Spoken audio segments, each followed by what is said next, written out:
জন্য। আর চাল গুঁড়ি দিয়ে দিচ্ছি একটু, অল্প করে চাল গুঁড়ি দিয়ে দিলাম। এদিকে আমি বেগুন কেটে নিয়েছি এখানে দিয়ে। এবার একটু নুন দেবে, নুন দিলাম,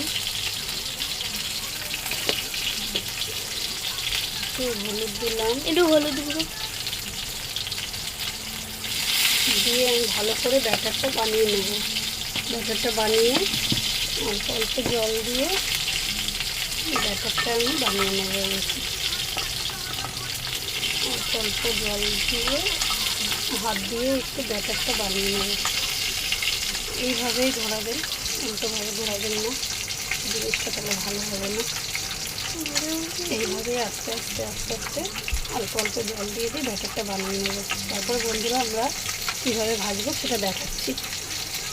জোরে তোরা দেখুন আমি ব্যাটারটা তৈরি করে নিচ্ছি, কি সুন্দর ব্যাটারটা হয়েছে, এই দেখুন, দেখতেই পাচ্ছেন।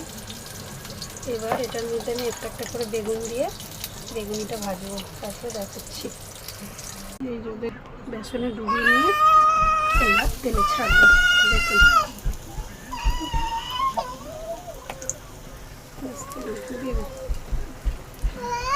দেখুন ফুলেছে, দেখতেও সুন্দর হয়েছে। এই যে এখন আমি তুলে নিচ্ছি